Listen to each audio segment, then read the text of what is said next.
1991, Consciousness Explained, I said this: we give a perfectly sound biological account of why we should be pain and pain behavior.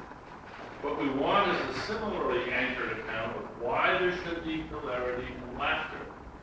And I came close to promising to deliver on that. And I thought about it, and realized I couldn't have a clue. I couldn't do justice to the topic at all. And years went by, and this was an unkept promise of mine. And then along came a student, Matthew Hurley, to be actually an undergraduate student. He was a computer programmer. He dropped out of college, gone off to become a computer programmer. Now he was coming back to school. He wanted to do an honors thesis with me in cognitive science, and he wanted to do a theory of humor. And I said, this is too difficult. Graveyards full of people who tried and failed to go have a good theory of humor. Well, he was not deterrable. And when he handed in his honors thesis, I thought it was remarkably good. And I said, well, you really must publish this. And he said, well, I'm not a very good writer. You are. Would you like to help me and be a co-author? And I said, yeah, I would actually. I thought it was going to be a little article. Well, it turned into a book. And what I'm going to do, the book has been published. And here's Matthew. And the book is called Inside Jokes, Using Humor to Reverse Engineer the Mind. It's from MIT Press. And what I'm going to try to do here is just give you a swift summary and introduction to the ideas in the book so you will know what it's all about. So it has three authors. In addition to Matthew, there's also Reg Adams. He's a young psychologist who was at Tufts when Matthew was an undergraduate. And Reginald is the one who keeps me and Matthew honest because he knows the humor literature. He knows the work by psychologists and sociologists and others on humor. It's mostly pretty dreadful. And if it hadn't been for Reginald, we never could have done this because he could point us to the good stuff and tell us what stuff we didn't have to read. We soon learned to trust his judgment. And so he also very much helped in the shaping process of the book. So we want to analyze humor in a scientific way. And over history, there have been many humor theories by famous people. Aristotle, Hobbes, Kant, they all had humor theories. I'm not going to get one, but a bunch of them.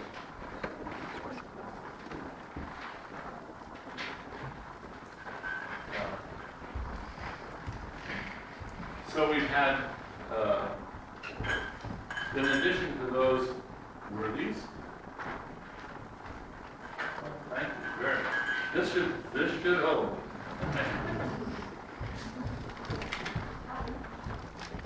I do call it water, but I'm very sure.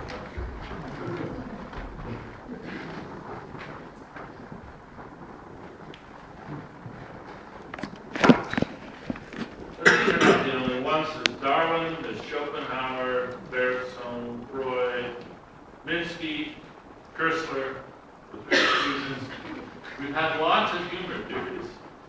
And I'm going to very briefly remind you of what a few of the ideas are. The one that's always quoted first probably is Hobbes on sudden glory, the superiority theory. What he said was, sudden glory arising from some conception of eminency in ourselves by comparison with the infirmity of others.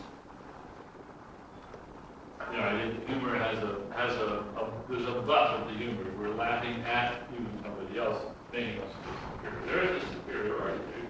But there's also surprise theories, and Hobbes is the father of those too, with the idea of the suddenness of the glory. And we can see that in action here, which is working against the way. This is why isolation sucks.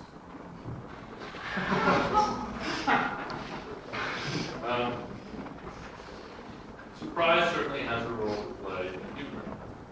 Then there's incongruity resolution theories. Kant is the most famous, or the first exponent of some transformation of the strange expectation of the nothing that was transferred. Schopenhauer also comes in on that. Marvin Minsky, one of the founders of AI, has this faulty logic theory. The main feature of that is that it's not so much bad logic as naughty logic. It's the idea that there's something it's misbehaving in some way. Bergson has his mechanical theory, Freud has his release theory. So as you can see, there's a whole variety of theories. And they are indeed like the rhyme and the elephant. Each theory gets a little part of the story right, and nobody sees the whole elephant. And what our theory attempts to do is to sketch out the whole elephant so we can see what our theory is very eclectic. Every theory is right about something. Well, of course, these are not stupid people. They get something right. They just don't get it all right. And they don't typically try to do the whole job, which is what we're trying to do. So we want a unification of all the insights grounded in evolution and in a sketch of a model of how the brain works, or probably works. So this is an evolutionary neurocomputational theory of humor. And it's the Hurley model because Matthew is the one who developed it. People said it's my model. No, it's the Hurley model. In fact, when he first trotted out his ideas in the draft, I said, no, this is wrong. You're on the wrong track. This can't be right. And I continued saying that, and he would say, well, Professor Dennett, I'm just not explaining it right. Believe me, it's right. Yeah, no, come on. Try another topic. But he was right. He hadn't found the right way to explain it. When he did, I thought, you're right. And part of the reason that he converted me so wholeheartedly to the theory was that I reasoned a little bit of meta reasoning, which was, of course, we should expect the right theory of humor to be initially counterintuitive, otherwise somebody would have thought it a long time ago. People have they briefly consider this an walk away, and he's the one that stuck it out and came back with it. So look at all the things that you have to explain. You have to explain slapstick and puns, wordplay. Here's a nice pun. The happy medium between male and female. That's one of the red pop stars.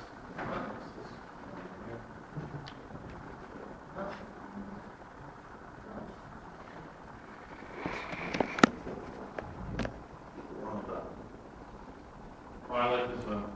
The face of a child, say, especially the mouth part.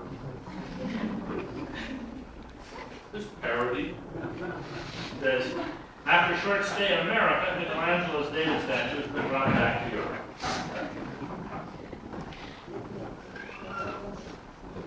And then there's this. I like this. What kind of humor is this? It's funny. It's got to be included in our theory. This cartoon is stimulus response. Don't you ever think? Good cognitive science cartoon. And this one I love. So, and this one.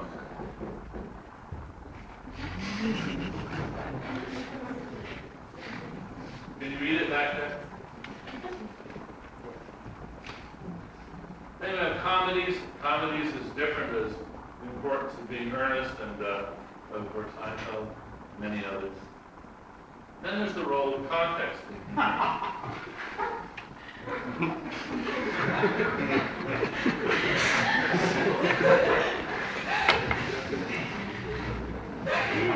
So humor can be wordless.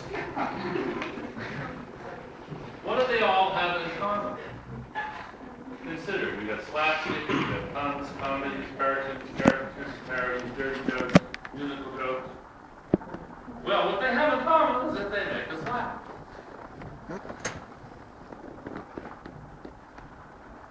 But how? And why? In English, we have have this phrase, a funny bone. It's actually ambiguous. It both means the spot on your elbow that you would bump. And that's your funny bone. But also, tickle my funny bone is idiom for being new. So what the heck is a funny bone? And why do we have one?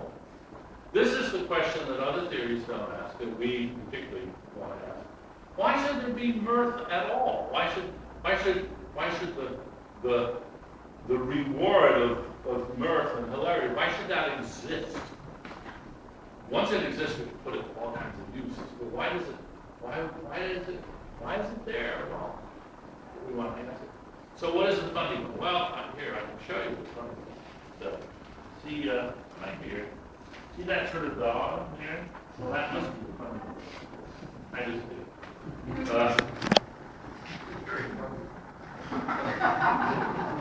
Not true. Well, we do not think that the funny bone is isolated in the brain. We're not looking for the funny bone in fMRI. It's actually, Adrian Owen is doing something similar right now. He's looking at those areas of the brain that light up when you're amused. So you might say that to some degree the funny bone is isolated, right? And it's not there.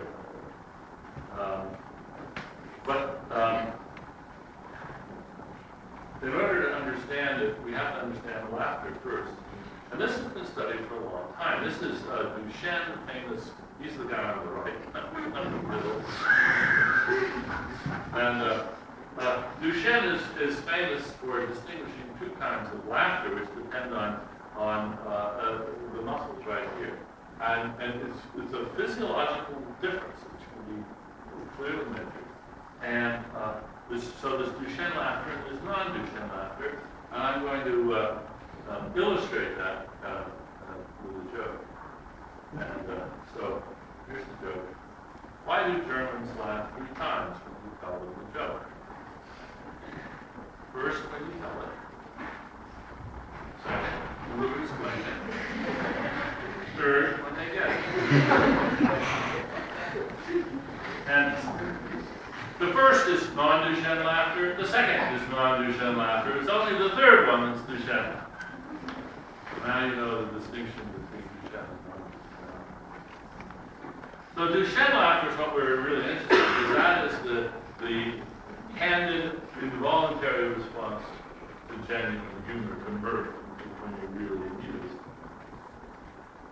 And it's to be distinguished from nervous laughter and social contagion laughter, which is a powerful phenomenon. That's why they use laugh tracks on sitcoms, because laughter is very contagious. Then there are various conditions that can give rise to uncontrollable laughter: Angelman disease, scholastic epilepsy. And this is not surprising. It's a physiological function, this involuntary sort of panting that we do, and that it should be triggerable by non-mirthful circumstances is only to be expected. We just got to find them somehow. But we're interested in mirth. We don't always laugh when some encountering humor, and laughter may have an independent evolutionary origin. In fact, we are going to, but it probably does. And somebody was saying in the car driving in yesterday, infants laugh long before they've got the primary equipment to get a joke. They're just, it's very pleasant, and they love it. So the relationship between humor and laughter is not straightforward. Mirth intervenes.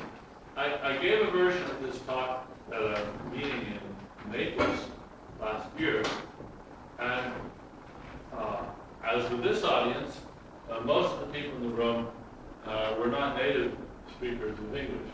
English was a second language for them, and a lot of them turned out didn't know the word mirth.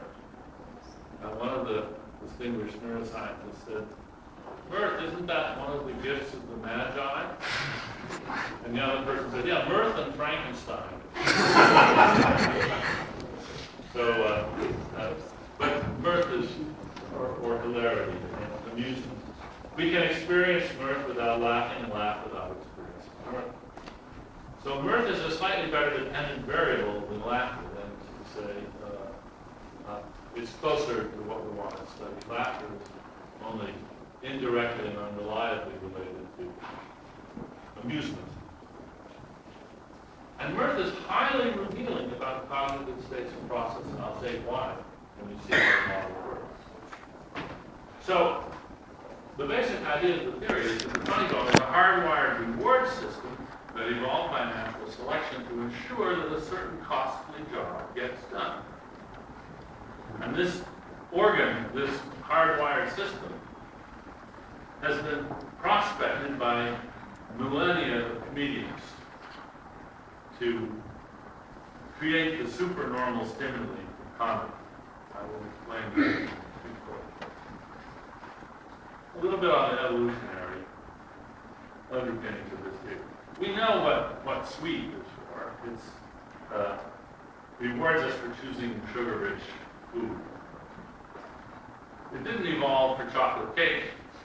It evolved to get us to prefer the more energy-rich foods. So we're wired up to find sugar-rich foods relatively irresistible. It's an innate preference. We know what sex is for. It rewards us for the time and effort we have to spend mating. You know, it's a dirty job, but somebody's got to do it, and there better be some rewards or we're not going to go to all that trouble. We know what cute is for. This classic neotenous face with the baby features. Walt Disney and others have exploited this to get us to find Disney can make a cute alligator, a cute warthog, you name it, can make a cute one by giving it a baby face. And that is an evolved feature designed to trigger our nurturing and protecting instincts that all cuddle. And that's just as much an innate reaction as our response to sweet and sexy. So what's funny? In all these other cases, there's a dirty job somebody's got to do. You've got to take care of the kids when you'd rather be doing other things. And mating is dangerous and energy consuming, and getting the right foods. These are reward systems that evolved to accomplish some really important purpose that we wouldn't otherwise accomplish. So what did our appreciation of funny, what does it reward us for doing? And our theory is an attempt to explain humor in terms of evolutionary origins and the cognitive computational problem that our funny bones solve, and then the cultural elaboration of the underlying mechanism, basically the chocolate cake side of things. So here's what I'm going to do now. All of this has been really just introductory, because I'm now going to take you sketch the Hurley model. Then I'm going to review the phenomenology of humor, which is what the model has to cover. Then show how the humor detection mechanism works in slow motion, and then show how comedy has been grown from the seed. So we're going to start with sketching the theory. So we have a little parable to explain the theory. There wasn't a woman who lived in the shoes. She had so many children she didn't know what to do. Their rooms were piled high with the playthings of boys, comic books, fishing rods, discarded toys, model planes, model trains, the dirt that goes with them, huge piles of laundry that flowed out to the kitchen. Try as she may to get them to sweep, she'd scold them and threaten for them and weep. She'd give them some dust balls and vacuums and brooms. She just could not get them to clean up their rooms. So she gave them some broth without any bread, and cooked them all silently and put them to bed. That's our variation on the old theme. Then she had an idea. While they slept, she made them slippers of Swiffer cloth and put them on, and hid candy around in their rooms. And the next morning when they woke up, they found the candy, they rushed around piling things up and looking for candy, and pretty soon their rooms were just as clean as anything because they were getting all of these rewards. Right, that's just obviously sort of a silly little parable, but it gives you the flavor of our theory, which is there's a cleanup job that has to be done in our brains, and the only way to get our brains to do it is to bribe them with a reward system. Now, why is there a cleanup job? Because of what's known as the frame problem. What your mind is for generating anticipation. So you're always trying to predict the future, and you do this involuntarily all the time. You're doing it right now. You do it every waking hour. How do you know which expectations to generate? You can't generate all possible expectations and predictions. There's just many of them. The number of possibilities is vast. Neither can you just generate none, as then you'll trip over every stair and be caught in every rain shower. So the trick, of course, is to generate the right ones, the predictions that are likely to be most relevant. Well, how do you do that? That is one way of looking at what's known in AI as the frame problem. Well, we don't solve the frame problem. Nobody can solve the frame problem, but we can minimize it. We can have a system which does a pretty good job of getting the right anticipations in front of us all the time. That's how we make it through the day.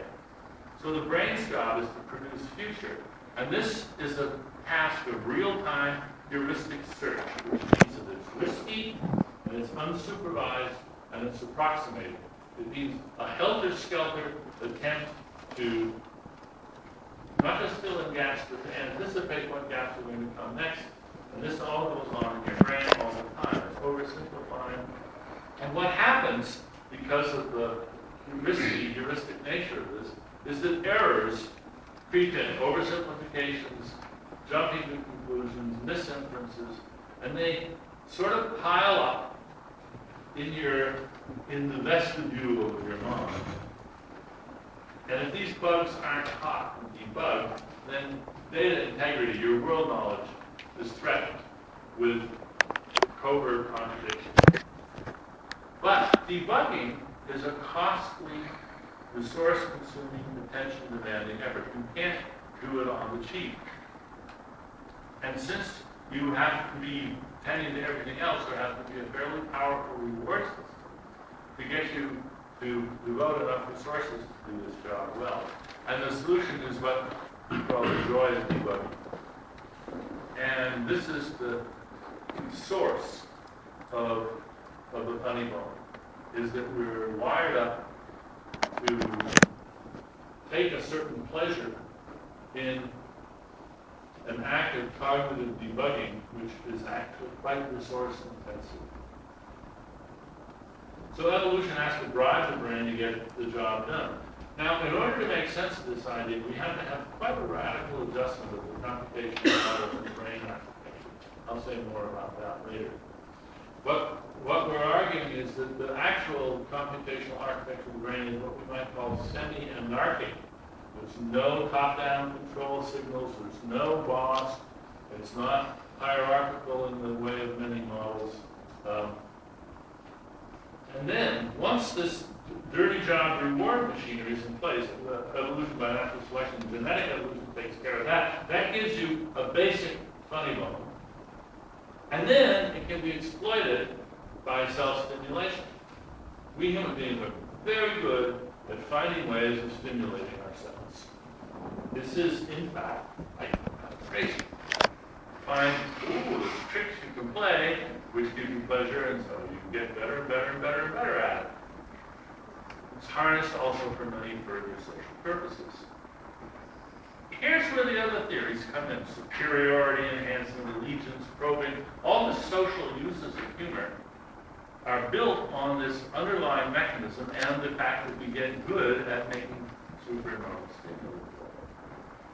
So the concept is due to Nico Tinbergen, a great ufologist. He got shared the Nobel Prize some years ago, and was, by the way, the mentor of Richard Dawkins, which a lot of people know. Tinbergen had the bright idea of making.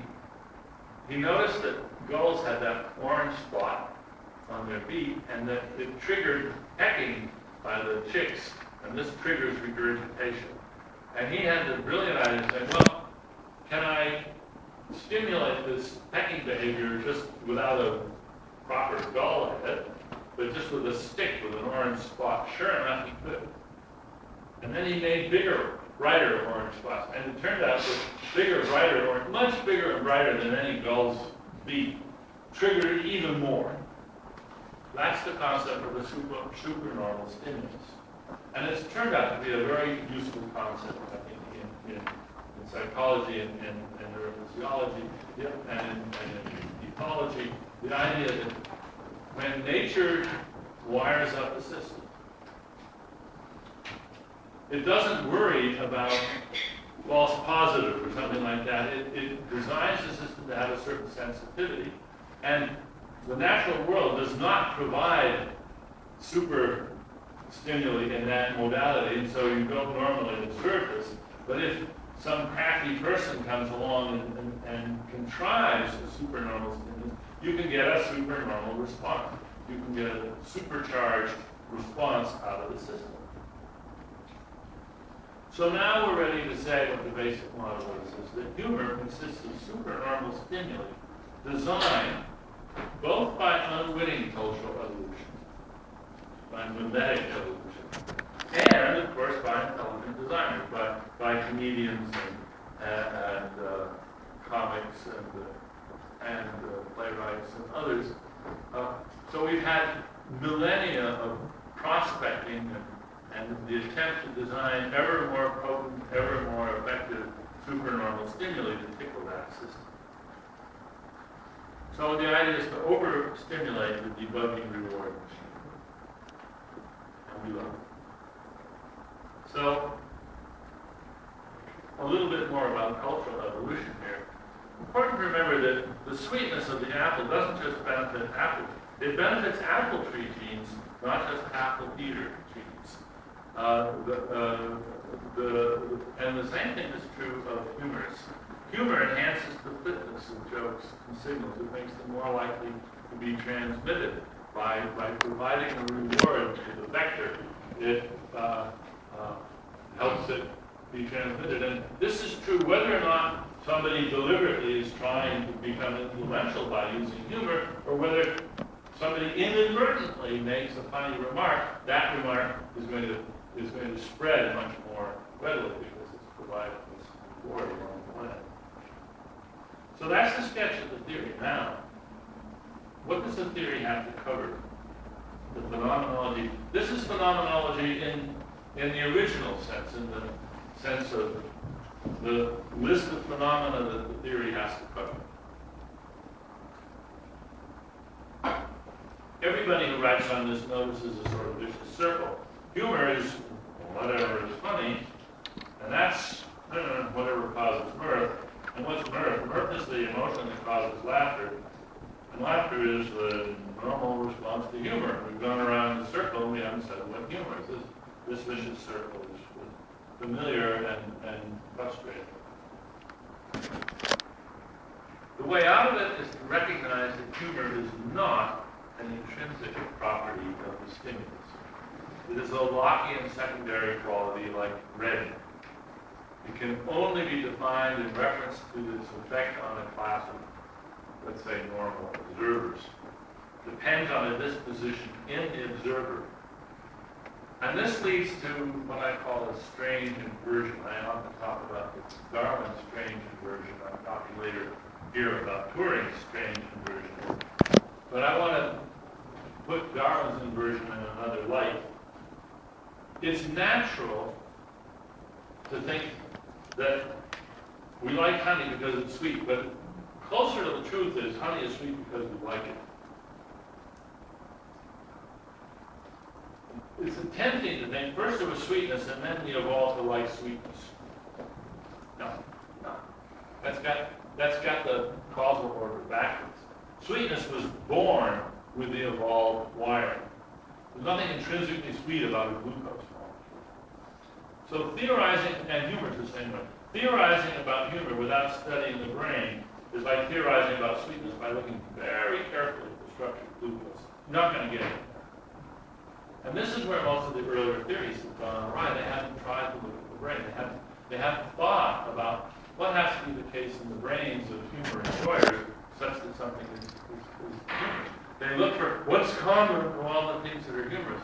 You will never find out unless you look at the effect that it causes in brains. There's nothing intrinsically sexy. I know it seems like there is, but there isn't anything intrinsically sexy about this. If there were, there would be a real problem for evolution, and that is how to get chimps to mate. Maybe hallucination. No. Just wire up chimps to love that look. And they do. And that's how nature solves these problems. Not with intrinsic properties, but with exploiting relational properties. Same thing is true for humor. Everybody notices the cultural relativity of humor, that humor doesn't, or at least a lot of humor, doesn't travel. I'm going to demonstrate this with a joke. It's an example from Korea. See if you think this is funny. Well, you do.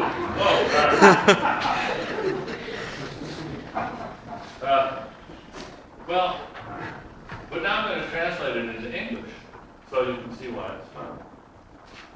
Who in their right mind mixes salt water and clean water back and forth knowing that the mother will give him a beating?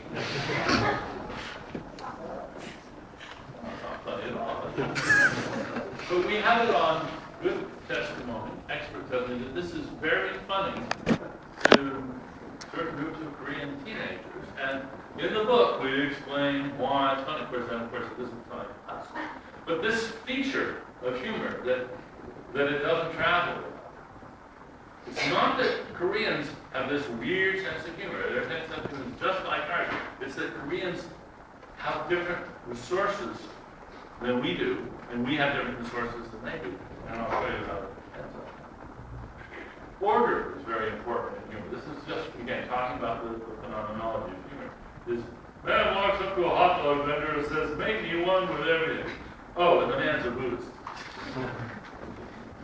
You got it the wrong order. By the way, somebody just sent me the other day a video clip of an Australian television presenter interviewing the Dalai Lama, and tells him this joke. And the Dalai Lama. It just doesn't work at all. So of course it's very funny. Timing is important too, and I'm going to illustrate this with a wonderful, funny moment by my friend John McCarthy, who with Minsky was one of the founders of AI, and John in fact created the term artificial. And he's a wonderful imp of a fellow. And one time we were at a conference together, and the speaker at the beginning of the talk was talking, and somebody in the back of the room yells, "Louder!" So the speaker raises his voice a little bit more, and John yells out, "Funnier!" And the timing was perfect. I mean, if he waited just the right number of beats, brought the house down. So what I've done there is just simply remind you of some of the features that have to be explained about, what must quad erat demonstrate, what has to be clear. So now I'm going to show you how the human detection mechanism works in slow motion. And here we need a concept which we take from Gilles Beaucanier, mental spaces, from his 1985 book. Was a colleague of Dan's and Pierre's, and then went to San Diego, where he is now. And mental spaces, should understand these as constructed on the fly in our minds to maintain local interest-based consistency, so that if you introduce indirect discourse or a fiction, we create a space within a space. This is a sort of a logical structure. These are not the same as Minsky frames or Shank scripts, if you're familiar with these ideas of artificial intelligence. But they're playing, in some ways, a similar role. So this is an innovation in cognitive architecture. There's no reason to think that any other species has anything might like a focal A mental space from each one. And this more or less illustrates the mental space. What if I had some ice cream? Wouldn't that be awesome? No, stop. Wait. Great, you've trapped us in a hypothetical situation. Maybe if I had a knife, I could cut our way free. I mean, you can build up different mental spaces. This is actually not that funny, but at least it illustrates the idea of mental spaces. So they're created on the fly, and they're created in consciousness. It's very important. Involuntarily. And they're furnished by what we might call an unconscious triage mechanism. As you go through the day, you've got a mental space or two, because somebody's telling you about something that happened down the street, and you're keeping that space different from the one you're in, and so forth and so on. And you do this all without any thought, without having to do it. You don't have to think about how you're doing it. And the unconscious triage mechanism is furnishing these mental spaces with various propositions. And it inserts defaults, oversimplifications, and so forth into those mental spaces by a process that we call JITSA, just-in-time spreading activation. This is our way of dealing with Minsky frames and scripts, is to say, no, there's not, these things aren't sitting in memory already constructed, they're created on the fly as you're thinking. And this is the basic interest mechanism in the exploration of mental spaces. I'm going to go swiftly over this. If you don't get it, then you might want to read the book and get a little bit more detailed version of it. And this is what doesn't so much solve as dissolve the frame problem. This is how we generate, by and large, the right expectations. But fortunately for humor, we don't all generate only the right ones, we also generate some wrong ones. And it's these wrong ones that matter. It takes the incoming semantic contents from the world and inserts them along with relevant knowledge from long-term memory and first-order inferences drawn from both. So this is cranking away all the time. And these contain oversimplifications that must be debugged.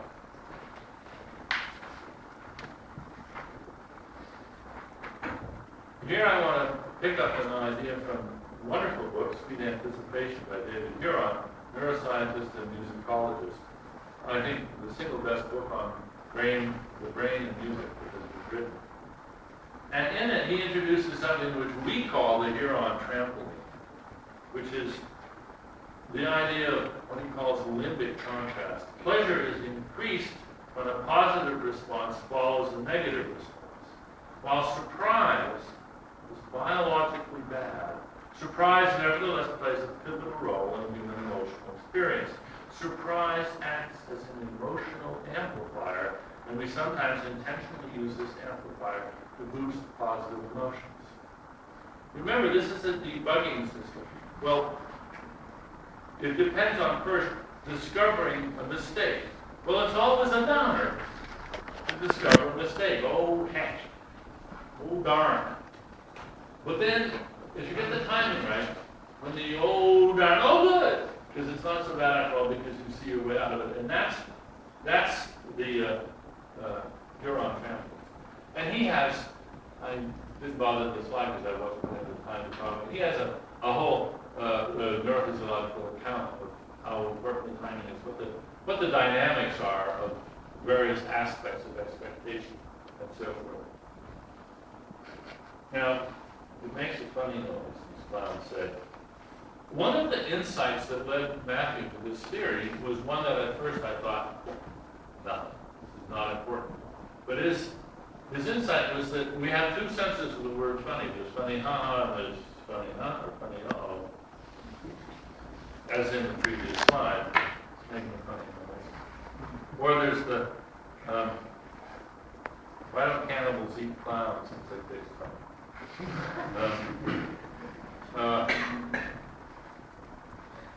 Matthew thought, I don't think this is an accident. I think there's something. And we began to look around. He began to look around, and he found other languages which have the same duality.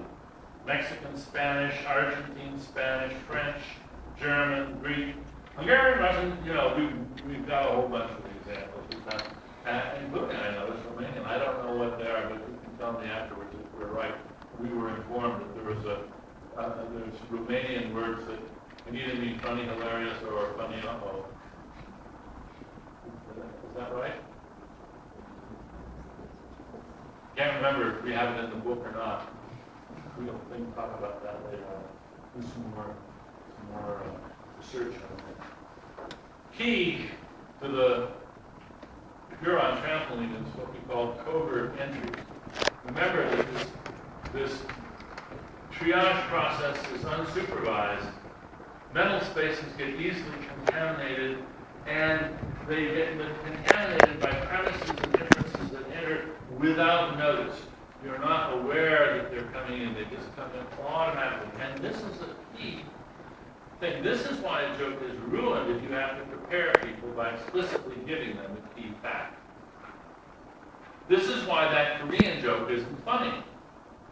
Because there's ambient neutral knowledge among these Korean kids which makes that funny. And if I explain that ambient knowledge to you, you'll be able to understand just barely why that would be funny.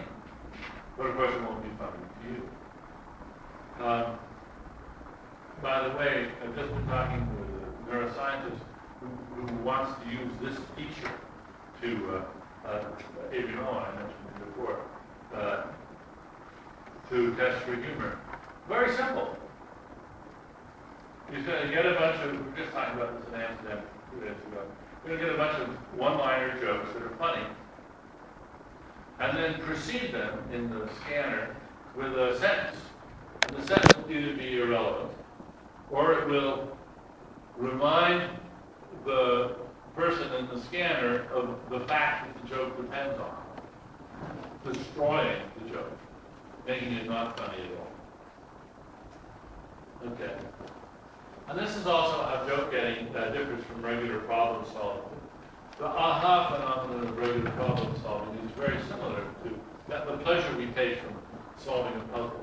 It's very close to humor, but it doesn't involve a covert entry. Or if it does, some puzzles have a sort of covert entry trick to them.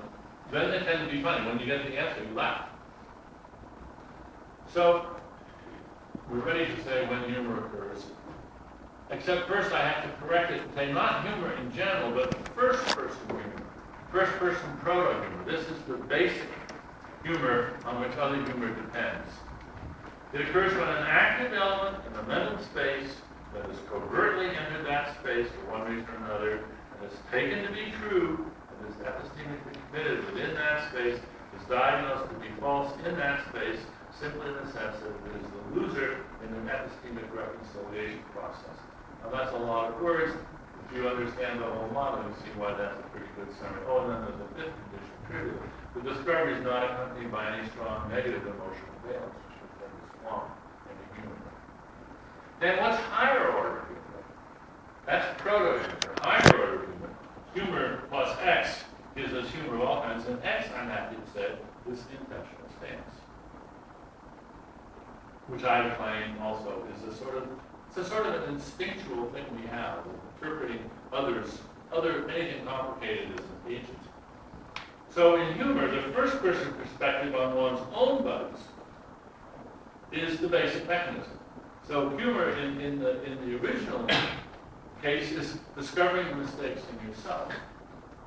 The intentional stance then obliges us and permits us to appreciate the bugs of others. And that's what yields the superiority effects of superiority. There's the in-group outgroup effects, mechanical effects, and so forth. All the rest of the effects discussed by other humor theorists really depend on this secondary higher order effect. So, summary. Assumptions covertly entered into our mental spaces carry with them an automatic pleasure amplifier that kicks in when our ongoing quest for anticipation discovers and promptly resolves conflicts in those assumptions. Now, if you know the humor literature, you see that this is a variety of an incongruity resolution theory, but it has some bells and whistles of those theories. This intensified reward, which probably only human beings experience, then become an autonomous target attracting efforts to design ever more potent and effective stimuli to obtain the reward. Humor then is an integral part of the evolved processes for maintaining data integrity in our world knowledge representations. That's the dirty job that has to be done and creates the reward that we then exploit from all these other layers. So now some examples in slow motion. Starting with proto-humor. Imagine discovering that you're waiting for an instant replay of a live game. That ever happened to you? This is a case where you involuntarily, unconsciously form an expectation, a rule, habit, thought, and then when you catch yourself, you're out of touch. It's the same person, the first person, both makes a mistake and discovers it. And then laughing at others is a more sophisticated development of the conduct. One of the things we do in the book is we take jokes and turn them into bad jokes or failed jokes by simply turning a knob on one of our conditions to show how that turns, why each knob is necessary. And together it's sophisticated. While having a checkbook, the left bank is where I kept all my money. It telegraphs the punchline. I like your dog. Not really. You're more like a cow, I would say. Doesn't provoke commitment to meaning. The prisoner is free to go to the bathroom before execution. Strong negative emotional balance. At least with the prisoner, don't expect it. So how a good joke works. How do you get a philosopher off your porch? Pay for pizza.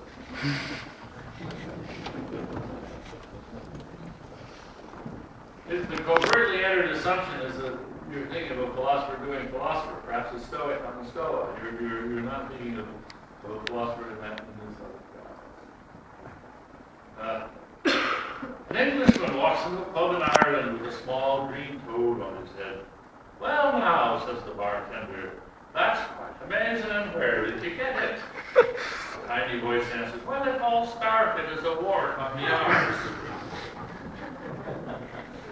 Now we can take this joke and we can turn it into a much less effective joke by simply rendering explicit the assumptions that you covertly enter, and then this more or less pulls the humor out of the story.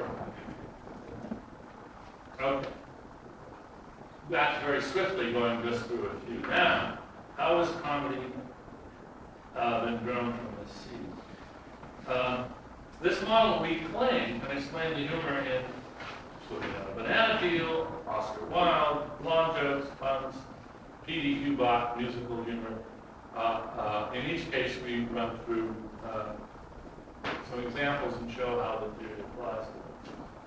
And there's an obvious question, and that is, why couldn't all this debugging and truth makers be done in the background by an automatic and unconscious mechanism? Much the way, Google Desktop works in the background and indexes everything. Why can't this garbage collection go on in the background? And the answer is because it can't run in the background because it requires flourishing mental spaces, and that utilizes global resources. It's a very resource-intensive thing to occupy attention. So you have to devote large resources to doing this. And once we understand this, we understand the role of emotions in controlling cognition.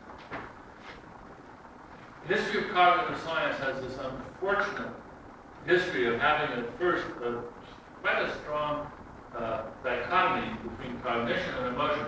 Cognition is all sort of rational and computational, and emotion is sort of over on the side. And this, we think, is a really bad mistake. And then we have to replace that everywhere in cognitive science. Now, we're not the only ones who are saying this. Tony DiMaggio has been saying this in recent years. George Ainsley, they come in completely different areas. So this is a new wave that's been sweeping through cognitive science. Anyway, and we're happy to ride on that wave. We think it's right. In fact, we'll go so far as to say that all cognition is controlled by emotion, which is not just fear and lust and hunger and anger. There's emotion involved in contradiction detection and in confusion and exploration of curiosity. Boredom is a phase shifter. In every case, if you want to think of control, where do the control signals come from in a cognitive architecture, they're actually all, in one way or another, emotional effects.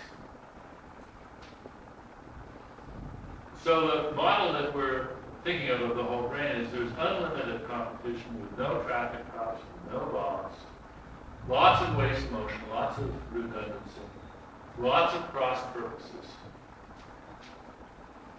The computer scientist and cognitive science, Eric Baum, gave a talk at us recently, and he described these earlier architectures as politburo architectures, and that exactly. That's what almost all cognitive architectures were until recently, and it's wrong.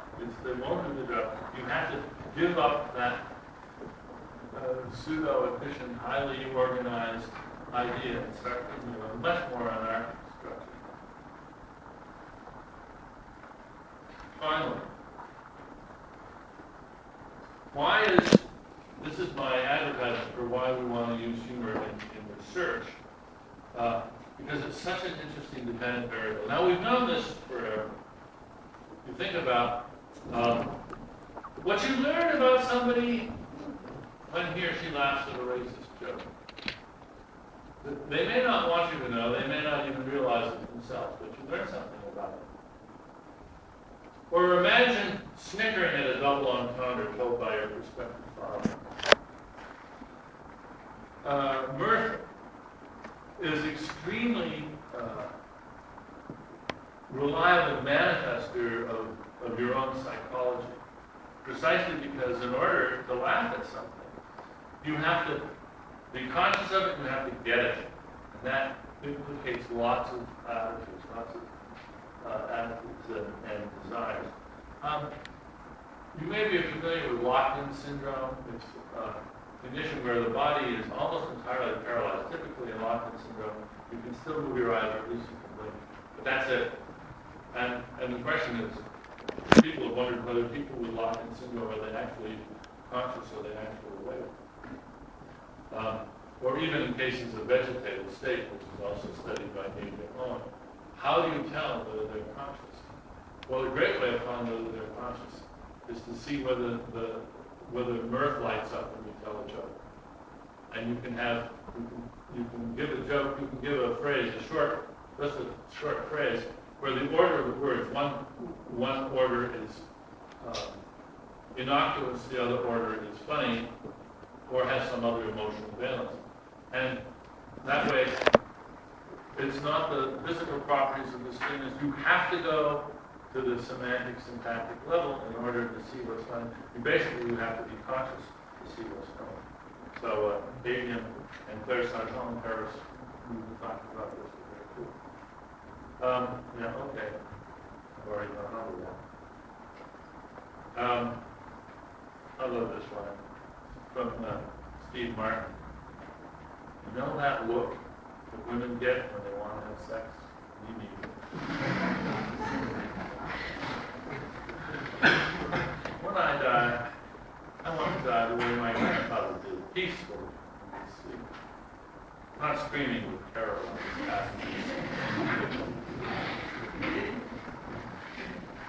There's Spoonerisms. I don't know, Reverend Spooner, good day, madam, may I so do sheets. Among the things that, I'm going to end with one more line from Emo Phillips, one of my favorite comedians, who said, I've read that the human brain is the most amazing thing in the universe. But look what's telling us that. Thank you for your attention.